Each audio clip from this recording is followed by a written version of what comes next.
Hello, everyone. I'm Demi Vaughn with the Power of the Patient Project. My guest today is Cynthia Pearson. Cynthia is the Executive Director of the National Women's Health Network. She is one of the nation's most experienced and respected women's health advocates. During her more than 20 years at the head of the NWHN, Cynthia has led campaigns to protect women from risky drugs and devices, require the government to research conditions that affect women, along with many other important campaigns. Cynthia regularly testifies before Congress, the National Institutes of Health, and the Food and Drug Administration, and is a frequent speaker at conferences. She has appeared in print and on the air as a consumer expert on women's health issues, including the Washington Post, New York Times, and Los Angeles Times. Welcome, Cynthia. Thank you. Nice to be here, Demi. Thank you. So first, can you start by telling us what you do in your current position at the National Women's Health Network and what inspired you to advocate for women's health? So I lead all the policy advocacy work at the National Women's Health Network. I don't do it all. I do some of it. I testify, as you mentioned. I write policy statements. I, pour through stacks of information from the FDA or published studies and help make our analysis and also guide the other staff who are working on policy advocacy issues. So that's the central part of my work. But it takes money to do that. So I also work with the fundraising staff. We have about 40% of our support is from foundation funders. And I also connect a lot to individual supporters of the network. We have a membership program, so thousands of people support us through annual dues, and many of them give more than that. And I often say thank you to everybody I can on the phone. So I talk to members a lot. And I liaise with our board of directors, as every executive does, to make sure that they're getting the information they need to make governing decisions, and that I'm transmitting it to the staff so that we're following the board's guidance. And you also asked me how I got involved in advocacy for women's health. So when I was a young woman, I had my body described to me at a medical exam, one of my first GYN exams, in a way that was sort of frightening to me. Like I thought there was something wrong that would cause problems with my health going forward. And a few years later, I saw a presentation by women who had started the first freestanding women's clinic in San Diego County. And they provided the full range of well-woman healthcare. They also showed women how to use a plastic vaginal speculum and a mirror and flashlight to see inside the vagina and see the cervix. And that instantly demystified what I had been told about my body. I knew I had nothing wrong with me. I was normal. And it was set the course of my life. So I've worked in women's health ever since, as a volunteer, as a lay health worker, as an abortion rights organizer, and then for the last 30 years, working in one role or another at National Women's Health Network. That's amazing. I think that a lot of young women can definitely relate to scary appointments with gynecologists. Yeah. Not knowing if something's healthy or normal and things of that nature. So I think it's really important. Yeah. Right. And it's something, we'd like to evolve beyond so that everybody's first and subsequent experiences in the exam room are respectful and not frightening and get the questions answered. And also that the provider has a good body of information to work with. I think that was the case. I was seen a very kind and very nice male GYN for my first exam. But what he described to me about, he used the phrase retroflexed uterus, what he described to me, I think he had been taught, was an abnormal condition. And what we learned when we took our health into our own hands is, this is just like the nose. Sometimes noses are shaped this way or that way. They all function. They're all normal. And that was the case with my uterus. But, that was 50 years ago almost, I guess, and more. And now still, as you said, young women too often have an experience where they're left feeling uneasy and uncertain about their bodies. And that's one of the things we'd like to change. We'd like the healthcare system to be more humane for the people who receive care, and more humane for the people who work in healthcare as well. Yes, that's why this work is so incredibly important. But can you tell us the current status of women's health and what issues you're currently working on right now? Well, the current status, it would be unfair to say that it's not better than it used to be, because it is better than it used to be. More women have access to healthcare through a funded program or their own individual coverage, with the card or the phone that they can take with them and go wherever they want and get it covered. So that's good. More women are in the profession, so women are more likely to be seen by another woman. There have been some advances on more people of color in the profession, so that women of color are more likely, a little bit maybe more likely, to be seen by a practitioner who's from their culture. We broke through about 20 years ago and forced the National Institutes of Health to start keeping track of how much money it's spent on women's health research, and put some new rules in place that the government money can't be used for research on male-only studies anymore. So all those things are good, but from being involved in this patient advocacy and information program, that it's just not good enough. There are too many people left out of care, too many people who don't get respectful care. There are many conditions that have not been fully researched that affect women disproportionately. Often autoimmune conditions, preterm labor, uterine fibroids. We still don't know why these things either happen in the first place or happen disproportionately to women. And then the shocking and horrible and going in the wrong direction, maternal mortality and severe morbidity. That is just, it's just outrageous. It's worse for Black women, especially Indigenous women, especially, and efforts to bring it down. So in California, a very successful effort cut the maternal mortality rate in half. This is one of these glass half empty, glass half full stories. That's great. Some number of women didn't die because of these changes that happened in protocols in the hospital. However, the difference between the likelihood of a Black woman dying and a white woman dying was here. Now it's here. This difference is still the same. So we have to start addressing how racism makes health worse. So what are we working on? We try to bring that analysis of systems of power and oppression, including white supremacy, into all aspects of our work. And our work is organized in 3 large buckets: access, and access to respectful care for everybody, regardless of gender identity, age, immigration status. You're alive, you're human, you deserve care, and it should be respectful. That's one area.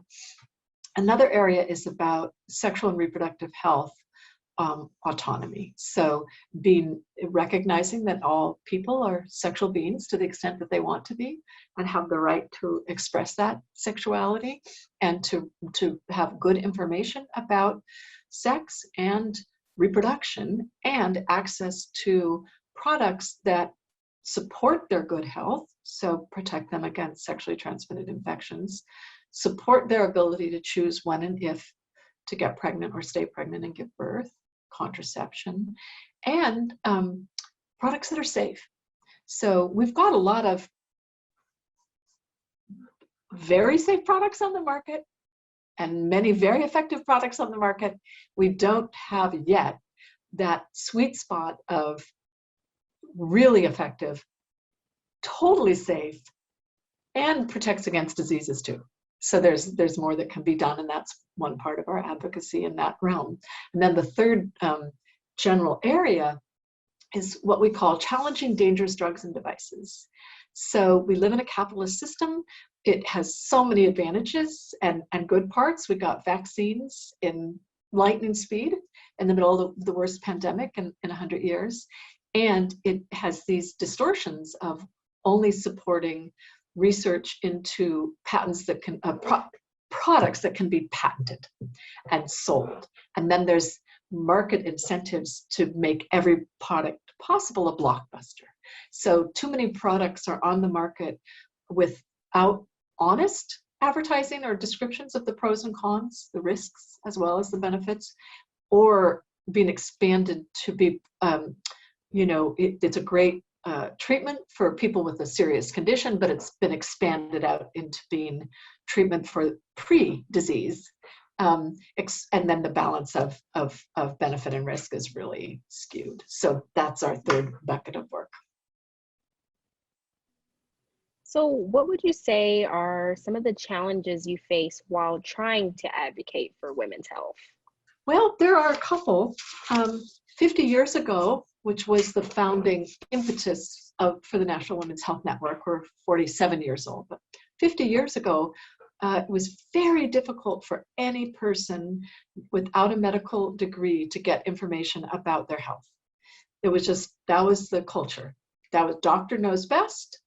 Nurses help doctors. People should listen to their doctors.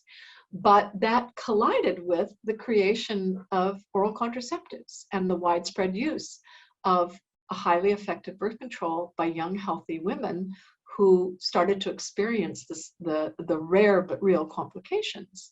And those complications are, like they are now, sometimes devastating, blood clots specifically. So that collision of, there's millions of us using this and some of us are getting hurt, with doctor knows best, we don't tell patients anything, blew up into the women's health movement and said, we deserve information. So the fight for information that, was the rocket launcher for the women's health movement colored how we worked for quite a long time. The evolution of baby boomers and our purchasing power as a market, the ability for pharmaceutical companies to market directly to consumers, and then the internet. Those three things changed it all. So now you can't not get information. I don't think you can own a modern phone and not have health information coming at you. And the challenge is, what information is reliable? What information is just baloney because someone's a doofus or they've got an ideology that makes them distort information? And what information is a sales pitch? We know that we shouldn't trust descriptions of used cars unless we kind of check, is that really the car that has been described, all those things. We know we need to double check, like, can you look it up? It's crash history, that sort of stuff. And it can be difficult for the average consumer to recognize when the information that's coming to them is a sales pitch. And it can be difficult to know where to go to get just objective, factual information. So that's a challenge. It's a big contextual challenge that really affects our work. And of course, advocacy as patient and consumer advocates in the 70s and 80s, we had the stage to ourselves. It was true women's health consumers, some of the earliest patient advocacy groups, the AIDS activist groups modeled themselves after some of the first actions of the women's health movement. The breast cancer movement modeled itself after the AIDS activist movements. These were authentic grassroots, up from the person organizations, endometriosis, interstitial cystitis. Drug companies saw the power of, and device companies saw the power of organized consumer and patient groups and thought, we can use this to our benefit, and established relations sometimes that were just purely transactional. We'll give you money if you'll come testify on our behalf. Sometimes they're more symbiotic. A small patient group doesn't have resources to do much, is offered educational money from a company that it hopes to find a treatment for that condition. That's a relationship where there's really honest and authentic goals towards, this is an important condition, doesn't have treatments. We the patients and we the company both want treatments, and yet. There's a good study from Public Citizen that and also ProPublica that documents that patient groups that have a history of have financial ties to the medical industry are more likely to be silent on the high cost of drugs. They're more likely to be silent about the effectiveness of generics, and they are more likely to speak out in favor of federal policy decisions that favor the companies. And so this has made advocacy more difficult because it's clouding the who's speaking for whom. That was we were scrappy, we had no money, we were based in Washington DC because all you needed was a subway token to get to the meetings, and then their government, so they had to let you speak. And now groups that are willing to have ties with industry get a lot of money to have fly-in days and come to meetings all with matching scarves. and it's challenging now to bring a voice that reflects directly the experience and the concerns and the wishes of patients and consumers that aren't influenced by industry. And that's not to mention healthcare for all. The challenge of advocating for healthcare for all is a challenge that has stymied healthcare for all for 100 years. And we got the biggest advancement in a generation in 2010 under the leadership of President Obama and Speaker Nancy Pelosi. And they did that by retaining the private insurance industry. So the insurance industry gets lots more clients, and they had to give up a little. They had to give up their profit margin a little bit, but that worked for them, and deciding not to do anything about the high price of drugs. So I celebrated like crazy the night that passed, and again, 2 days later when President Obama signed it. And I also came back from the celebration and said, this is going to come crashing into itself in about 10 years because the cost won't be sustainable. So the fact that, unlike every other wealthy country, the United States let a private insurance industry flourish for decades, and that we were one of the few wealthy countries that doesn't negotiate prices for pharmaceutical products that are purchased by the government programs like the VA and Medicare, means that we've got this distorted, really difficult way to move toward, distorted system that makes it difficult to move to healthcare for all, because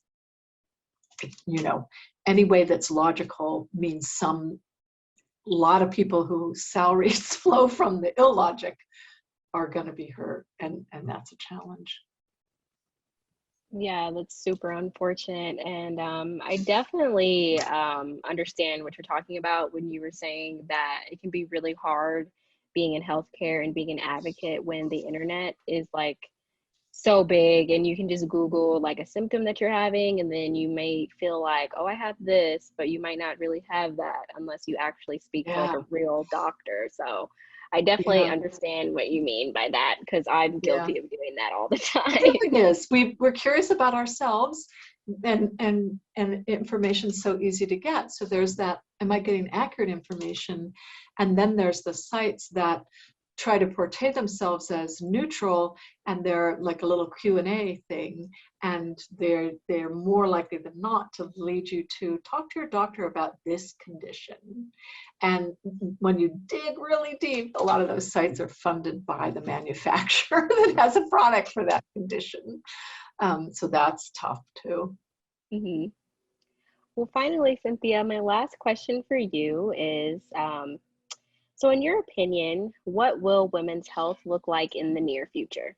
Oh, darn. I wanted you to ask in the far future so I can the far future. I want it to look like. No, it's okay. I'll answer the question you asked. In the near future, we are going to make it better still, because right now we have the ability to expand access to coverage, and coverage does improve health, even though the social determinants of health also are crucial. You know, you and I are taping this the day after Derek Chauvin was convicted on all counts of the death of killing George Floyd. And I wrote, as the leader of a women's health group, that is not just a civil rights issue, it's a health justice issue, because the social determinants of health include the ability to go shopping, to go jogging, to play in a park, to sleep in your bed, right?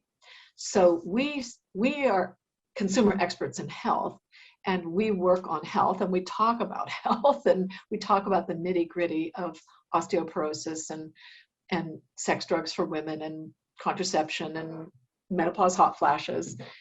And we feel that we have a very important role to play that we hope will influence how women's health is in the next near future, which is addressing those social determinants of health, making policy changes that help with housing, that help with clean air, that help with clean water, that access to broadband internet is a health justice issue. In West Virginia, 40% of people do not have access to a cell phone plan that is less than $60 a month. And not all, but many of them are in areas where there just isn't the service.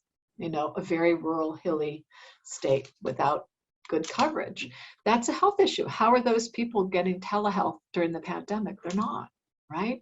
So I think we have an opportunity, and steps are already happening in the near future of, you know, considering broadband and infrastructure and seeing the connection to health.